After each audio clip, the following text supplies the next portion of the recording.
So thank you all for being here. My name is Mike McFadden. I am one of the co-chairs of the Civic Learning and Democratic Engagement Knowledge Community, also joined by Lindsay Walker, my co-chair, and a few other great guests who you'll hear from soon. So before we jump into the 2022 election cycle Are You Ready session, have just a couple of quick announcements that we wanted to share with you and some great information about the KC.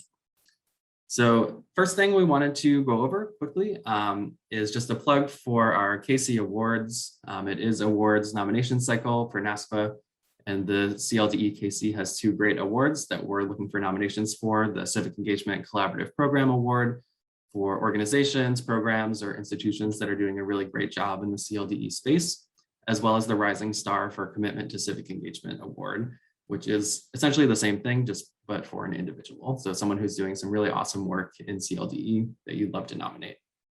So if you do have someone in mind or a program in mind, the deadline to nominate is October 15th, so just over 2 weeks from now. So please, if you have anyone that you can think of, please go ahead and submit them for our awards.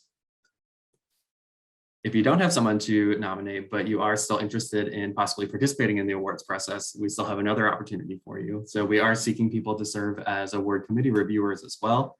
So for all these great nominations that we're getting from everyone across the NASPA network, we need someone to go through and look at those.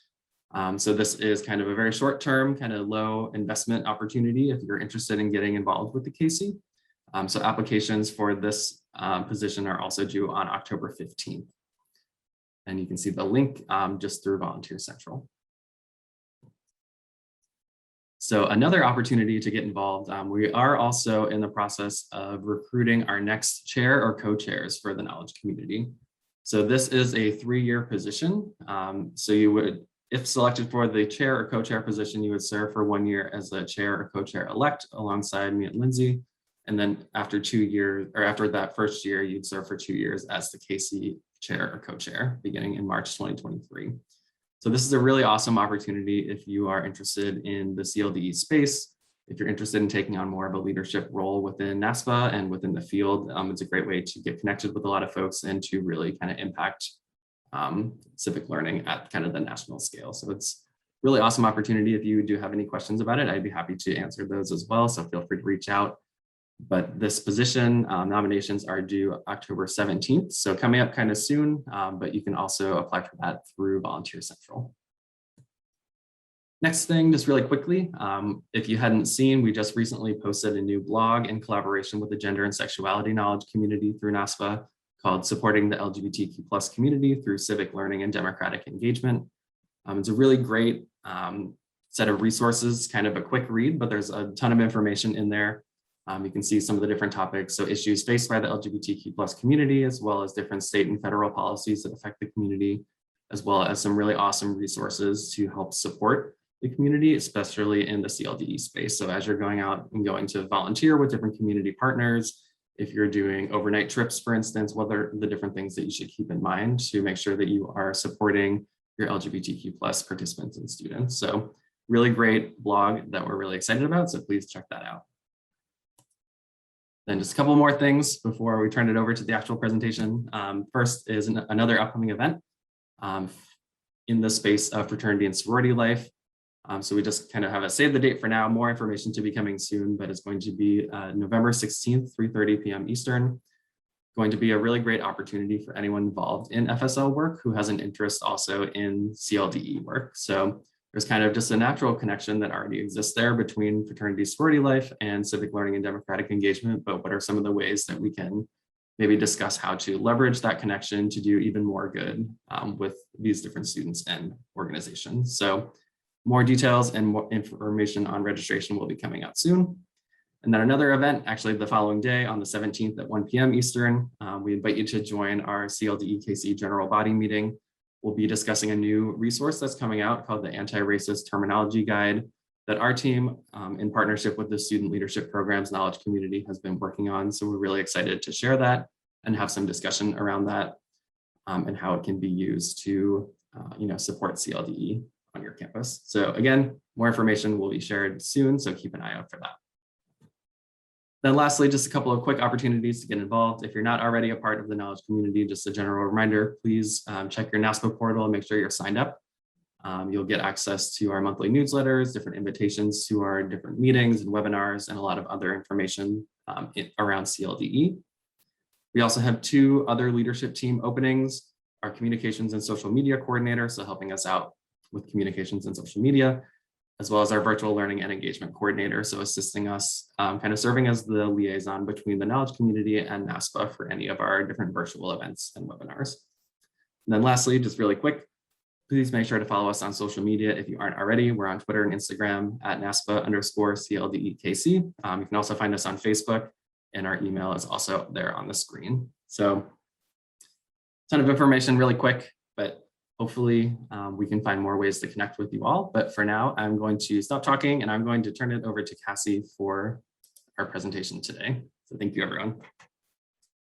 Thank you so much, Mike. And thank you so much to the whole CLDE Knowledge Community team. I'm really excited to be here. Go ahead and turn on my screen share. So today we're going to be talking about, realizing that I put the wrong date. That's really hilarious.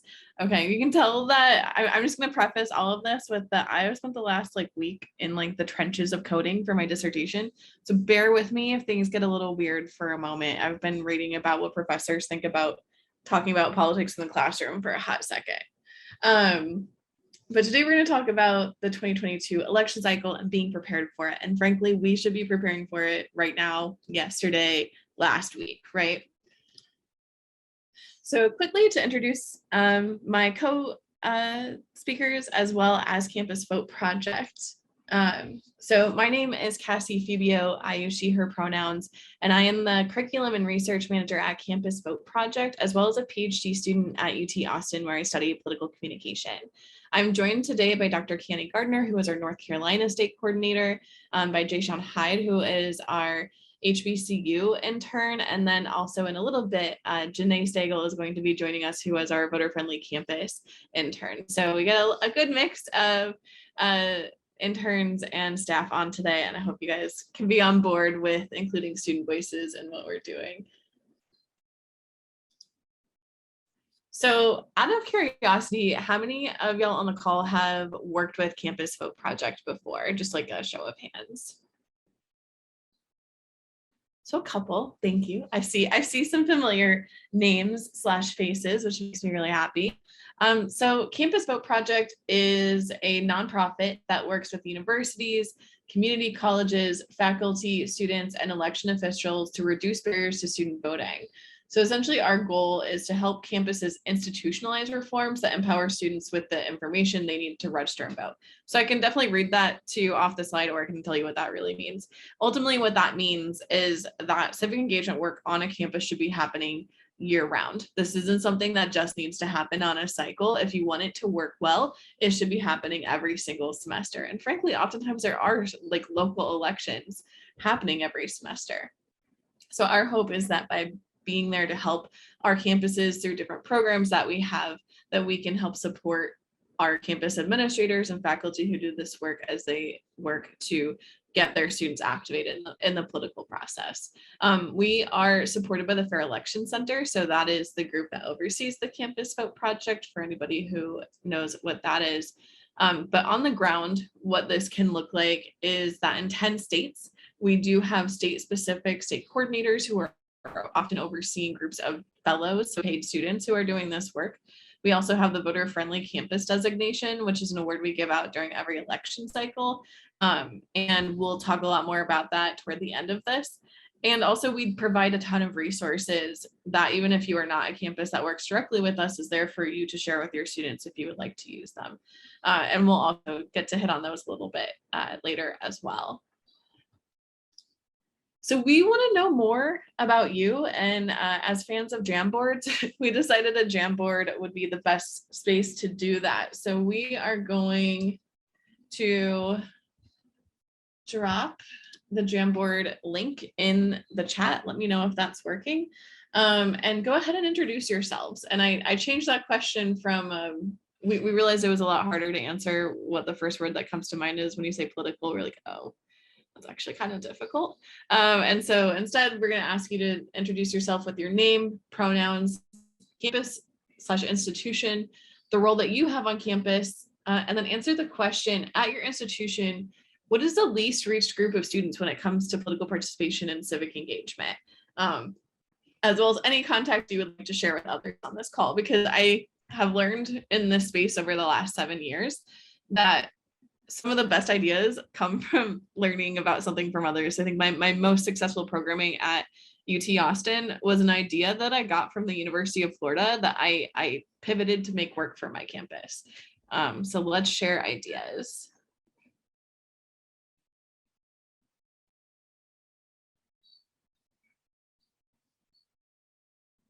I might turn on.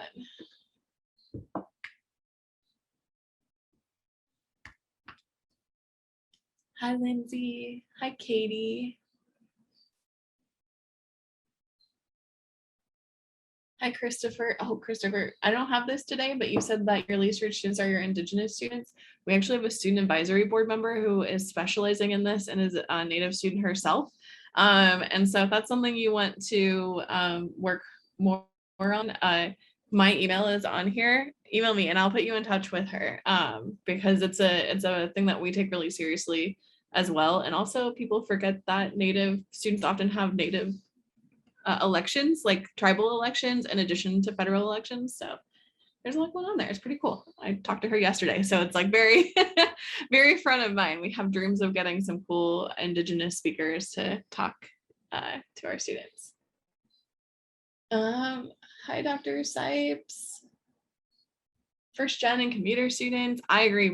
Commuter students are definitely on my campus, the students who are seeing probably the least touched. And first gen also. So thank you for acknowledging us. Conservative students. Yeah, I think we're going to see a bunch of different things happening on different campuses. Part of the reason we asked that question is to acknowledge that your circumstances on your campus are going to look different from other campuses. So when people try to prescribe one size fits all solutions to helping improve student participation and civic engagement on college campuses, it frequently doesn't work because they might only be thinking of like one specific institution. So I can't come in here and say, we did this at UT Austin, so you should be able to do it on your campus, even though your campus is a private school with 3,000 students, right? They're just completely different situations.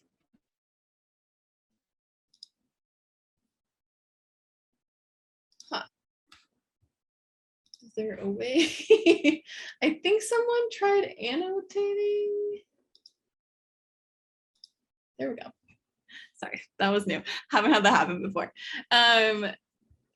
So I am now going to pass it over to Jayshawn, who's going to talk to y'all a little bit about, sorry, I jumped too far forward, Jayshawn. So hello. The primary. Hey, can everybody hear me okay? You're good. Okay, great.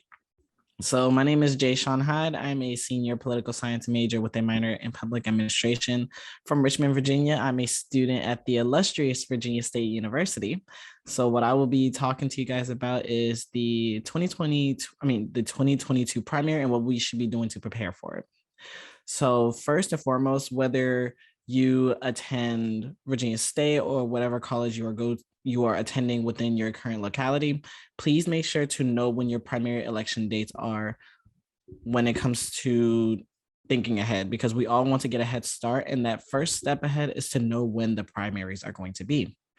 As for places where your students are from, I would take this time to get to know where your students are from so that you can know what localities to hit, because 9 times out of 10, some colleges, maybe majority of students are in state or majority of out of state. So it's very important to take locations such as city, county, and where they're from.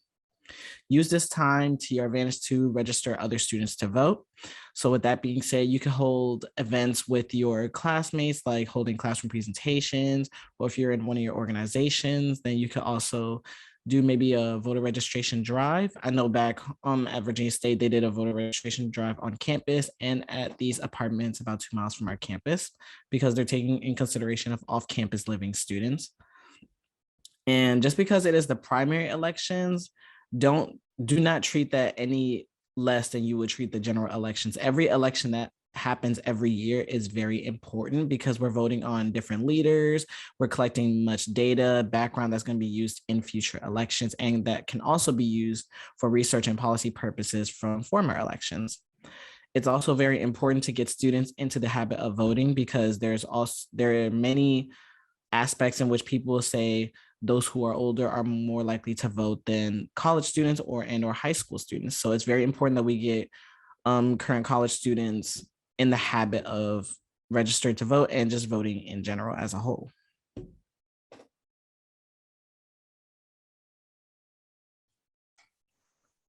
All right. I'm Kiana Gardner, working with CVP in North Carolina. So one of the things that I really just want to echo with what Jay Sean was saying is primaries are so important for all sorts of reasons. On an electoral level, right, we care about primaries because that's going to influence who's on your ballot. When you're thinking about voters, and a student who votes in the primary is very, very likely to vote in the general. So if we take that primary election really seriously, it actually takes a really big load off of getting our students out, our voters out in the general election, because what you've done is you've actually sort of fed students into this pipeline of a very likely voter. So if we're doing this work and we're making sure that we're addressing each election seriously, that we're never taking an off season, what you're actually doing is you're building a year-long infrastructure for your electoral work so that you're not having to ramp up every election cycle 1 month, 2 months before the general. That's sort of the model we're used to. We're used to seeing nothing, nothing, nothing, nothing, right? And then you're 8 weeks before an election and everything has to go from 0 to 60 miles an hour overnight. If we keep this really continuous model of engagement year-round, of registering students as they're coming onto campus, of engaging students at every municipal or primary election, when you get to the general election, that thing that used to seem like this behemoth of like impossible work, making 4 contacts with every student, trying to push them to the polls in November, actually becomes a lot easier. And what you end up doing is really just focusing on 2 aspects. Getting students who are new to your campus since the primary. So like if you assume a Super Tuesday primary, at some point you've had summer, all right? And then you're coming into November, you've brought in new freshmen. So one thing you're going to do is just register those new students. Then the other thing you need to do is just make sure your students, as they transition between different living situations, which students do, make sure your students are updating their voting addresses, their registration addresses, which is a much more manageable task than starting all the way from 0, registering all of your students, pushing them to the polls, educating them about everything that's going to be on the ballot in the general, because you split this work up all year long, every year. The other thing, aside from registration, what we're going to be thinking about is education going into that general election. Again, ideally, if we had students really focus on the primary, then the races on the ballot won't be a surprise because they will have seen some of these names, right? Some of these positions back at the primary election. And what you can really focus your education on is how to actually accomplish the task of voting, which again, if they voted in the primary, not so hard. The other big thing that you can think about when you're working towards the general is just remember, we're always going to be envisioning a much larger turnout in a general election. So one thing that's generally really helpful for students in a general election with a big turnout is having a convenient polling place. A great thing to be working towards for all elections, but particularly when you're thinking about general elections, is how can we get a polling place as close and convenient to the students as possible, which means on campus. So all that sort of said, if we stop treating elections like finish lines, what you have is a really manageable sort of steady stream of work that gets us to these major milestones of primaries and generals without ever completely burning us out.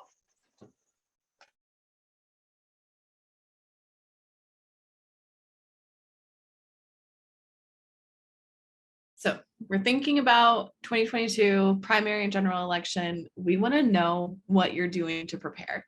Like I said earlier, I think it's best to learn from one another. And so if you look at the top of the Jamboard, there is an arrow that you can push to get to the second page. Feel free to either unmute and share what you're currently doing to prepare, or drop it into as a sticky note if you feel uncomfortable unmuting yourself. And we can talk a little bit more about that.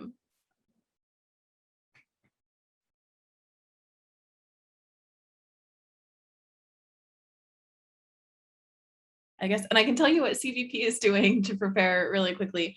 So we're constantly updating our state voting guides, which we'll show y'all in a little bit. So those will be up to date, especially given how many changes there have been to state legislature via state legislatures to voting laws in different states. I say as a Texan, or I cry as a Texan, whatever way you want to put that.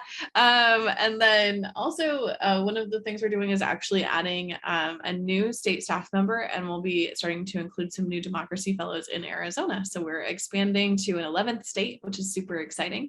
So those are the big things that we have that we're not doing different, or that is different than what we might normally be doing. The reality is we take that approach that Kiani was talking about, where we're just kind of like grinding every semester. What can we do to make sure that students are supported as they are participating in the political process? So one person on here says establish relationships with faculty to allow us to come in and do presentations in class about voting. That is my personal bread and butter. So heck yeah, that is so important. Looking for grant opportunities that fund students to serve as democracy fellows. Talk to us. You're in one of our core states.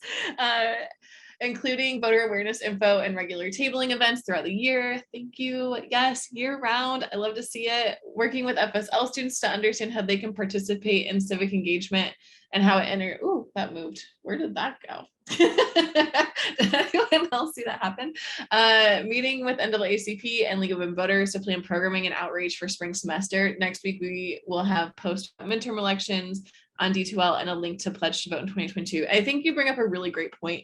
I know that sometimes as a campus administrator, you kind of may feel, at least I did when I was still doing this work at UT, I felt like very alone, like I was like floating in this ocean and doing this work all by myself. And ultimately I realized there were a lot of organizations that may not already exist on our campus, but who still want to help us. So League of Women Voters was fantastic in constantly providing us with their voter guides. And in Central Texas, their voter guides are really good.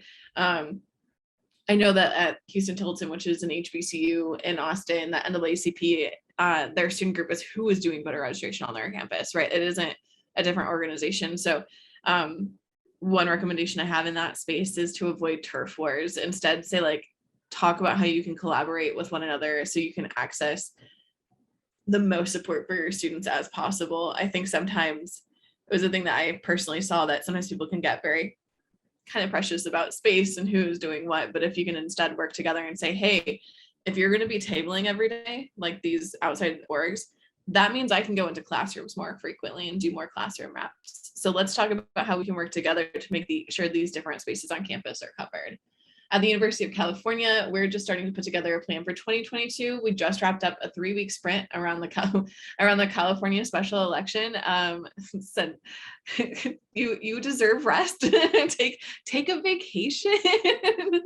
At UMDCP, extended reach to academic departments, especially STEM and business, building student participation and messaging, work with more closely with local board of elections. So for those of you who don't know, the national study, we don't have this as a tool. We should have listed it. The National Study for Learning, Voting, and Engagement that comes out of Tufts University's Tisch College is an outstanding tool to learn about which students, at least from depending on the demographics that your campus shares with the National Clearinghouse.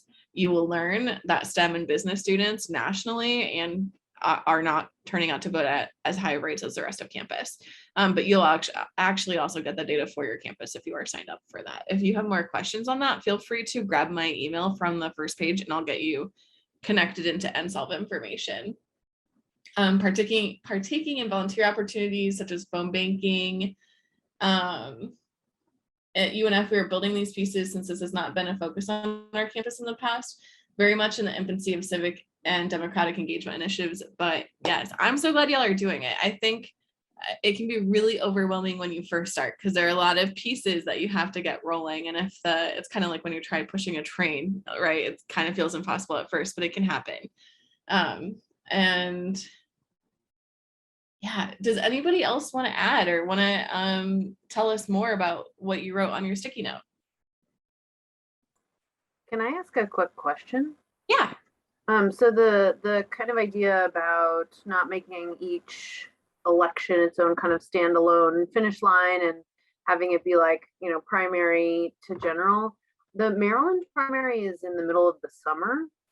And so we really struggle because students really go kind of just are very hard to reach. And I was wondering if there are other campuses and the things that they do to try to reach students. I mean, because our primary is the end of June, so our students have already been gone for at least a month. So I'm just curious what other folks are doing in that. That is a really difficult. Also, I like the goat in your picture. I just have to acknowledge this before I move on. That's a really difficult question. Does anyone want to jump in and share if they've had any similar circumstances? Sarah is saying that we'll have the same issue in Illinois next year. Our primary has been pushed from March to late June. So one thing that I might suggest, I just moved back to North Carolina from Alabama, which was a late primary state, and then moved to a Super Tuesday state in 2020. When you're talking about particularly primary elections, one thing that you've got going for your students, for your work, is the national discourse, particularly if we're talking about a midterm or presidential election. So while the primary itself will be maybe a summer primary, and you'll have a harder time with your maybe GOTV efforts of actually getting students to the polls, you can piggyback on the national excitement that's happening in Super Tuesday and in March, and that larger sort of national conversation. So you might not be able to sort of say, a week before the election, be hands-on with students and getting them to the polls, but you can still be doing registration work at that time when the rest of the country is really focusing on delegates and super delegates. You can still be doing a lot of informal or informational meetings with students around debates, discourse, misinformation. So don't feel limited by the actual date of the election. If we're talking about really creating an all year long infrastructure for civic engagement, the date of the election is an important milestone, but there's lots of ways to capitalize on momentum that's happening nationwide to keep that energy up and just have awareness, because that's so much of it, is getting students to even know that there's a primary and why they should care about it. I think the other thing I'm going to add to this, because I think Kiani's point is excellent. I'm just going to add that that does often mean students might be voting absentee for the first time.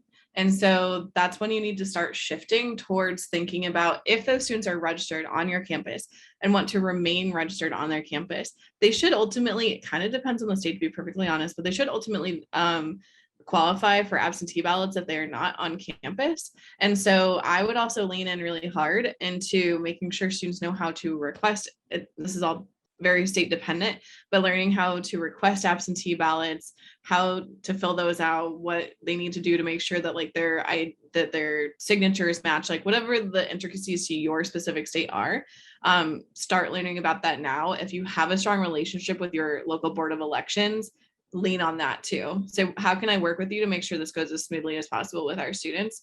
If you have a good board of elections, and they're going to work with you, and that will also make it easier on you as well. Is I guess like the other point we had a runoff happen in the summer of 2020, which is like really an awful time to have that happen. And I'll also say one of the things that the student organization did is we got a Google number and we created basically a hotline. And it was like a texting hotline if people had questions, because we knew they weren't on campus. There's no point in tabling. So it's kind of like filled the role of tabling for our campus during the summer when we were hoping that we would still see students voting in these runoffs that we had too. And I think I saw one other person come off of mute as well.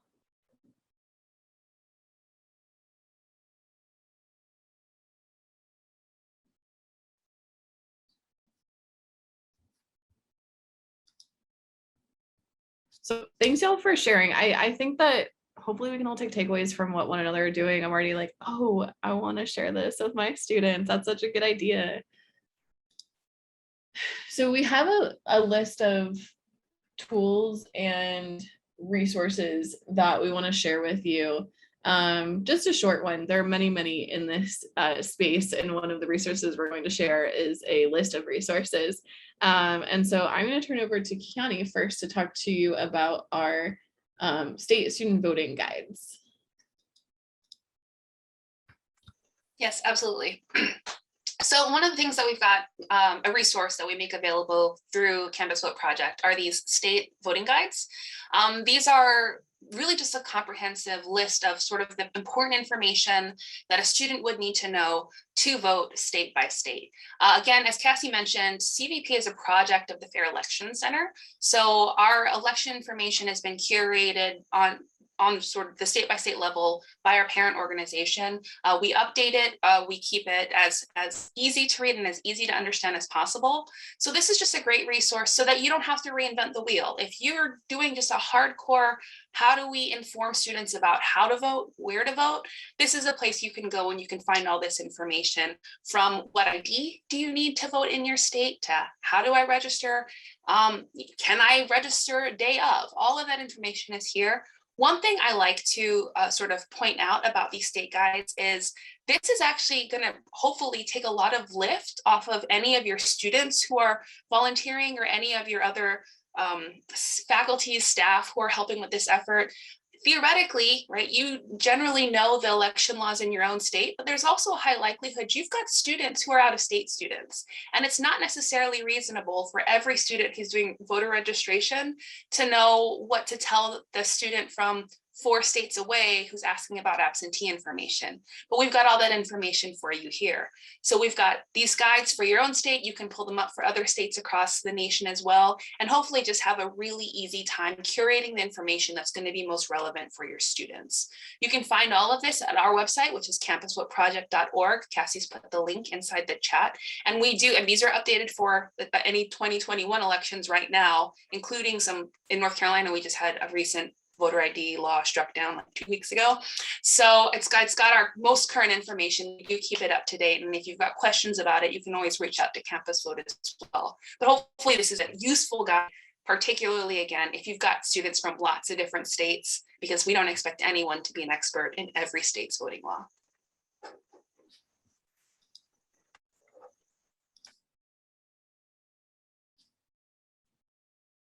And Jay Sean is going to talk to y'all a little bit more about our Legacy Initiative project. Okay, guys, I'm back. I was here the whole time, but sorry, I was multitasking a lot as a college senior with like 3 internships. So as you guys know, as my introduction earlier, I am one of the HBCU intern for Campus Vote Project, and I currently work with Dylan Sellers on the HBCU Legacy Initiative program. So many schools such as mine, which is Virginia State University, a lot of people are really struggling when it comes to reaching out to students and creating safe spaces for students to be educated and aware of what voting is and to increase the voter turnout. So with that being said, did you want to play the video right there? I think it's Dylan's introduction. My name is Dylan Sellers, and I am the National HBCU Manager for Campus Vote Project. Here at Campus Vote Project, we understand that you cannot tell the story of voting rights in this country without talking about HBCU students, alumni, faculty, administrators, and the communities that support them. And to honor that commitment, we have developed something called the Legacy Initiative that seeks to identify and address barriers for student voting on HBCU campuses. We started that process by listening to our students and developing an insights brief. And we want to continue that work working with you. So great, thanks for playing the video. So as you know, there are many HBCUs that, like I said, are struggling with having students register to vote or just having students vote in general. So that's why this HBCU Legacy Initiative program was created within Campus Vote Project, so that many of these HBCUs can have, a safe space, and we can also decrease the barriers in voter access, voter education, and engagement. We also work with faculty so that they can share their perspectives on what democracy looks like on their campus. And we also collect student perspectives as well. Well, that's coming from my perspective. Sometimes I will ask students, hey, what's voting like on your campus? Or what is voting and what does voting mean to you? How important it is to you, and things of that nature. There are a lot of barriers such as misinformation, lack of administrative support. You have relationships with elected officials in certain offices, and then you have other forms of engagement as well as third-party organizations. With that being said, all of these barriers are what are what occur at HBCU campuses. And with that being said, we have the Legacy Initiative and also the NAACP Youth College helping to assist many chapters at their local HBCUs in registering the students to vote, as well as getting them connected through the Legacy Initiative project. Thank you, Jayshawn. That was awesome. No problem. I am also going to talk to y'all about some resources that come to you directly from the Students Learn, Students Vote Coalition, which we are a partner of. If your campus does not currently participate in the SLSV Coalition or Students Learn, Students Vote Coalition, I highly, highly, highly, highly, highly recommend it. For one, you get to be connected with a bunch of other campuses and organizations that care deeply about this. But for two, they frequently are the first group to share about any financial like grants or mini grants or ways to support students. So I just want to uplift this. If you're not already a partner, you should be. So one of the first things I think if you enter this space is they have recently created this really great page that's all about navigating the SLSV Coalition. And so it includes things like a starter pack. So if you're not sure where to start with voter engagement, if you are new to this, I know at least one person said their campus is fairly new to this. They have a student vote starter pack, which like literally like they give you like a list of resources based on how you describe yourself and your campus to help support what you're doing.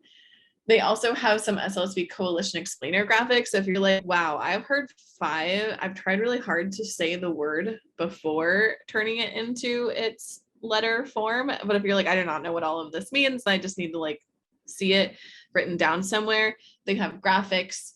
There's also a partner directory. So if you want to see if there are other people in your state who are part of this space, I highly recommend it. And then of great interest for today, we have a resources library. So in this library, you can search by the tactics and strategies that you're interested in, the primary audience, the type of resource that you're looking for, as well as guiding principles of the Students Learn, Students Vote Coalition and locality and campus type.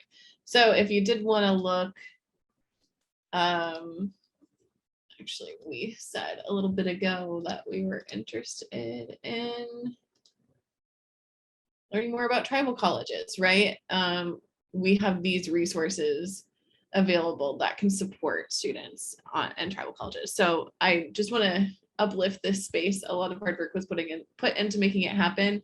And there are just so many resources that I know we wouldn't be able to get through all of them today, but I knew I could send you to this page and you could get through a lot of them yourself there. I also wanted to uplift that we are like in the midst of Civic Holidays. So a lot of the times when you're first getting into this space, you don't really know where to start. And I think Civic Holidays are a really nice place to say, okay, I maybe don't have institutionalized programming on my campus, but we can start participating in National Voter Registration Day, which was last Tuesday. Or we can participate in National Voter Education Week, which is next week.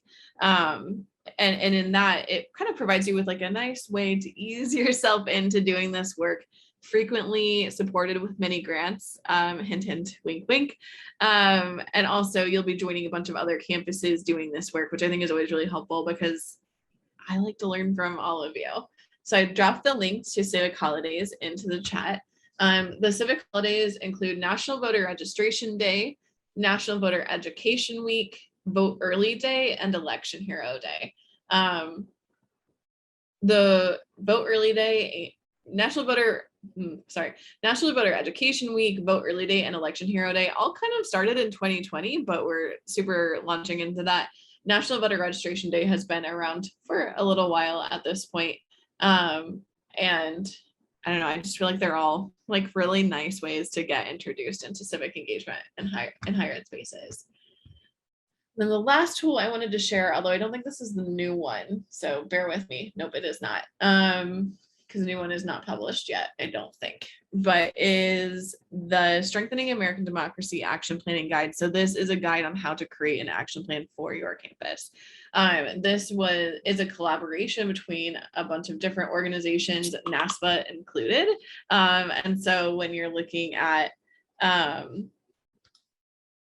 doing this work, it's going to take you step by step through this. And if you're like, wow, this is kind of overwhelming, there is something called Votes and Ballots Through Democracy Works. It's like kind of a more fun way to go through this.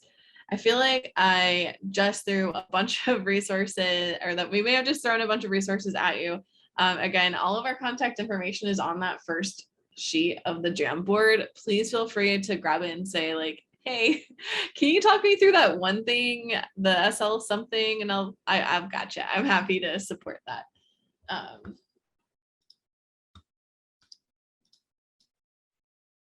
So the next thing we want to do is just talk about and collaborate on a few more examples that of different spaces on campus where we see civic engagement potentially incorporated for different reasons. So for today's purposes, we picked 4 spaces based on who we thought might show up to this, but this is not to say that this is an exhaustive list. This is the list that we could do with the amount of time we were allotted for today.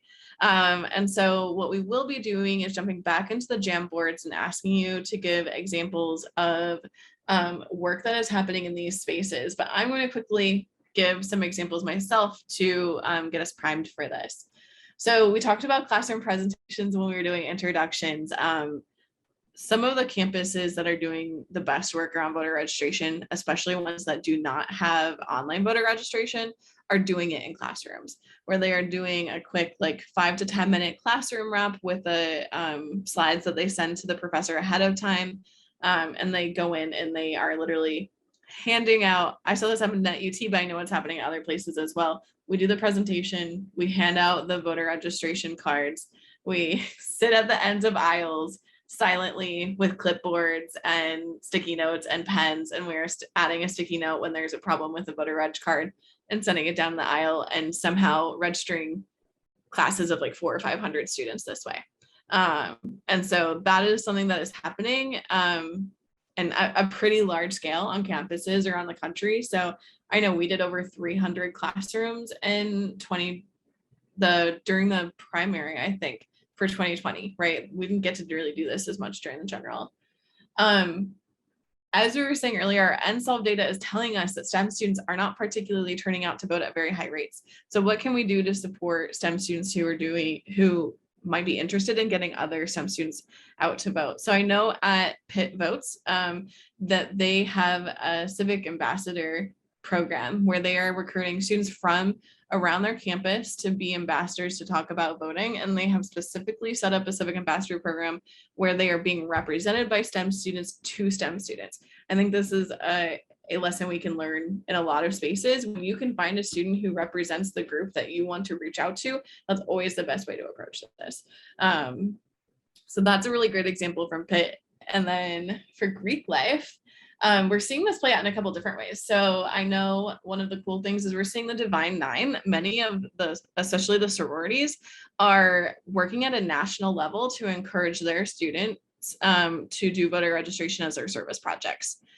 So that has been a really positive thing that we're seeing out of a bunch of different Greek life, but especially among your more service-oriented Greek organizations. And I also want to uplift that, some Greek organizations are literally throwing parades to the poll parties. So there's like a party ahead of time, people get posters and shirts and pizza, and then they walk from their house to the polling location and then vote, and everybody who maybe wants to party then goes back to the house, and then the grown-ups who were there who probably don't want to be there for the party go back to their own, I shouldn't say grown-ups, but like the paid employees usually leave. Christopher knows. And then finally, athletics. So we're actually seeing quite a few different athletic conference competitions happening. It started actually at Mercer University in Georgia, where Joey Wozniak was like, wow, we should be doing this through athletics, and got a bunch of folks on board from his athletic conference to say that we're going to do a competition around voter engagement. They look different depending on what the priorities of the campuses are. But when there becomes this like competition, then you can actually start including athletes in that and saying, hey, like we're competing against our rival in this. So it's really important that you get registered, because losing is not fun. And it tends to be a really positive way of doing this. So I gave y'all some examples, and then what I'm going to do is I'm going to go back to the Jamboard. We are going to play one song that I have not chosen. Yeah, I think I'm gonna choose from Hamilton because it's my favorite. I will play one song and y'all can go into any of the boards. Again, you can look through the boards on the top. You can look through any of the boards and give examples of what you have seen go particularly well on campus or things you would like to be doing. Okay, we're back. I hope that made everyone pumped for today. I'm going to really quickly jump through some of these, but I will say we're just a little bit short on time, so I don't want to be here for too long because we want to talk about one more tool for y'all, but I want to uplift. I have seen a couple folks when it comes to classroom presentations talking about potentially putting modules in LMSs or doing online learning assignments. I really want to recommend Ask Every Student has a toolkit that actually includes some modules already created in Canvas that you can go ahead and fill in with your own information. And Ask Every Student is a project that we're a partner on with the Students Learn, Students Vote Coalition. So if you look for Ask Every Student, you should be able to find that tool pretty easily. I like this voting 101 session with interactive quizzes about voting. I'm always like down for a good Kahoot. I'm not gonna lie. So, ooh, and then also have students debate the power of voting, what happens or could happen when you do or don't vote. That'd be really fun. Engaging, so when it comes to working with STEM students, engaging STEM faculty, yes. Our STEM faculty hopefully are here to stay for quite a while. And so those are the right people to be connecting with because students are going to graduate, right? That's a little piece of this work that sometimes becomes hard is that you'll get a really amazing student and then they'll graduate. Have students write op-eds about how current policy is influencing current topics in STEM, targeting student STEM orgs that have a policy related interest like pre-med or climate change orgs, IT and cybersecurity, and makes the case for voting and influencing policy in that arena. And introduce students to the policy-focused work from relevant professional organizations like the American Society for Cell Biology has a public committee that hosts an advocacy toolbox. These are all awesome. I'm personally learning things from these too, which is always super exciting. I do want to uplift I have found working with my environmental scientists, so those who are doing work in like climate change, or other environmental studies are the ones who are definitely doing the most with politics in the classroom, at least from my dissertation research. So my tip, if you need like an in, they might be your in to get you connected to other folks on campus. For Greek life, competitions between chapters about voter registration. Yes, that is an awesome idea. Working with local registration orgs to get FSL volunteers, social media coordination between voting student orgs and sorority Instagram. Yeah, I really like that idea a lot. Voter education takeover on MBRD or on election day. FSL students involved in student government, especially campuses that are heavy campaign campuses. Connecting chapters with civic engagement departments to come to chapter and present, and engaging with alumni who are doing this work.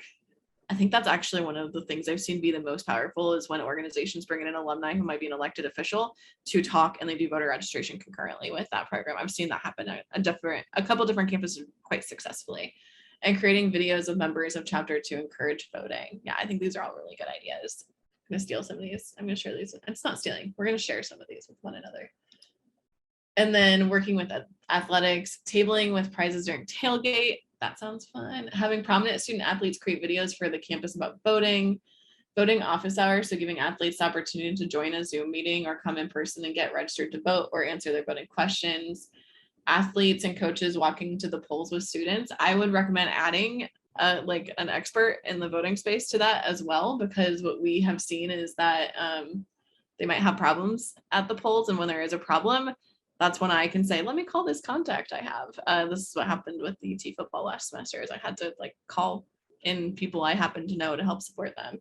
And competing for which team can get the highest number of members registered to vote. This is all awesome. Okay, Janae, you have 5 minutes to talk about VFC. Are you ready? Are you prepared to go? Yes. Hi, everyone. I'm Janae Stagel. I'm the Voter Friendly Campus intern over at Campus Vote Project. So today, this is the last two we're going to talk about. It's the Voter Friendly Campus designation. I'm going to refer to it from here on out as VFC. So the goal of VFC is to basically help institutions, so administrators and students, be on the same level in terms of being aware of goals that they have set for political engagement on campus, and also work together as a team instead of duplicating efforts or kind of not really knowing what the other person is doing. So being a voter-friendly campus helps administrators and students strategize together about effective and like realistic and achievable ways to set goals and to help students get involved politically on campus. So history, just really, really fast. This program started in 2016. Our first ever cohort had 83 campuses. Second cohort in 2018, we had 123. And then the most recent cohort in 2020, we doubled our second cohort's number. So basically, we're looking to just have as many campuses as possible, be voter-friendly campuses, and kind of all be under this umbrella of mutual support and also very like intentional strategizing and thinking about how to go about making a campus plan and how to achieve those goals that we set. Okay, so there is a timeline. So being a voter-friendly campus means that you have institutional support, like I said, and also that you have it written down on paper, you know, what you're going to do and how you're going to achieve those goals.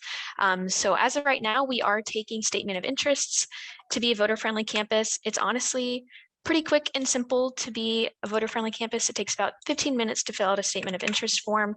And here is the link to do that in the chat. So you have until January 31st to do that. That's our priority deadline. We want as many campuses as possible to apply. We're accepting 300. And then the next phase of that is we help you and provide resources to help make a campus plan in order to actually put into numbers and put down for you and for your students, but also for future students to look back and build upon those goals. How you're going to achieve those goals, you know, are you going to table? Are you going to have classroom presentations? What exactly is your campus going to do? And then after making a campus plan, you have to actually implement those things. So follow through, which then allows you to do the fourth step, which is to kind of reflect and report on the progress that you made. What goals did you meet? What goals did you not meet because of an unexpected global pandemic or, you know, anything like that. And then after all of that is done, we announce officially who are the voter-friendly campuses of America. And that's like a really nice award that institutions are very proud to have. I know UT Austin likes to tout it all the time. That's my school. But yeah, so this is the timeline. And then I think there's a few more slides after this. Yeah, so this is probably the most pressing part that's applicable to right now. If the statement of interest, again, takes about 15 minutes, and it's really looking back at what has your institution done previously to promote voting and civic engagement with students on campus, and also being aware and recognizing, you know, what could you have done better? Were students and administrators kind of duplicating things? Was there not really support on both sides? And then also setting some short and long-term goals for the future. And that's due January 31st, but again, it doesn't take much time. So whenever you're able to do it, yeah. And then the next couple of slides is just going more into depth about campus planning. But once you fill out the statement of interest form, we will provide all of those resources. So yeah, once you go through the process, that's really it. And then you get to celebrate and brag to all of your rival institutions that you're a voter-friendly campus. So I know we have 1 minute left. If y'all have any questions, I don't want to monopolize Mike's Zoom, but I'm also happy to stay on after time if anybody has questions as well, if that works for others too. But thank you all so much. I know we put a lot of information out into the world, so please don't be shy about sending us emails. Kenny and I both have our emails in the that first Jamboard, so you should be able to see it. And thank you so much. We really hope that you feel more prepared going into 2022.